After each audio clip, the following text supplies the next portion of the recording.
This DM brief brought to you by Warm Honey Social, helping you build a buzzworthy brand and online presence. Growing up in Egypt was a challenge. I was actually born in Lebanon, where my parents were missionaries, Christian missionaries. Um, Left Lebanon in the middle of the civil war and then came back to Egypt. And it was certainly very challenging growing up as a Christian and a Christian minority in Egypt. Certainly the legacy of Christianity was in the region, but you grew up in a time that Muslim was or Islam was probably more prevalent. Yeah. Mhm. Talk about your experience as a child and as a young person growing up in that environment. Sure. So, as I mentioned, it was difficult growing up as a Christian. You always got harassed, you got picked on, and I know people in America, can relate when they feel like they're persecuted for their faith. But this was a lot more serious. This was sometimes it was of um, uh, in sort of a biblical sense, where I know Christians who were killed, churches that were firebombed, and so you've constantly had to watch your back. And that faith got tested. You asked me how it was growing up. That faith got tested when I was in high school, and the I was in a military high school in Upper Egypt in a city called Asyut, and that is between Cairo and Luxor. And the significance of that city is that's where the Muslim Brotherhood movement started.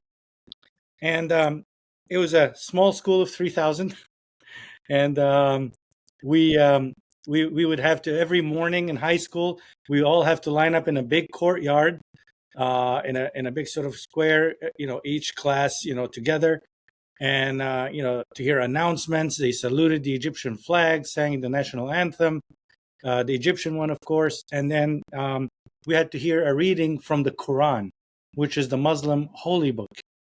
And one year, the governor of our city decided we needed to show a little bit more tolerance towards the Christians. I mean, Christians in the city were like about 15-20%.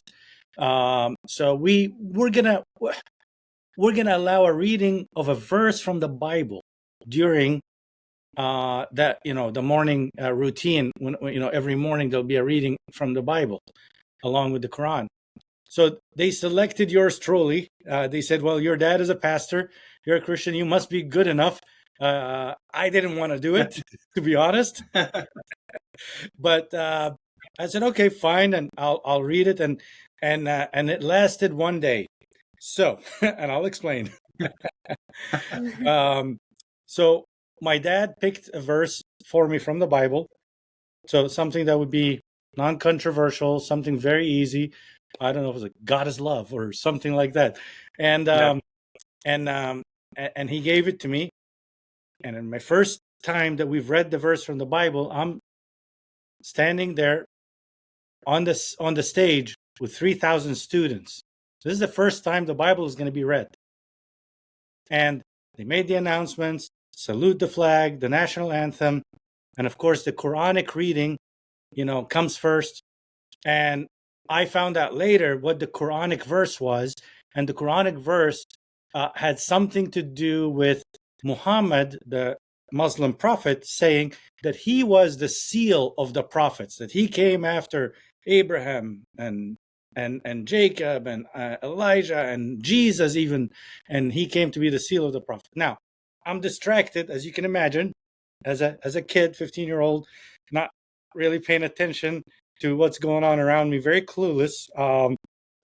And they called my name to read the Bible verse.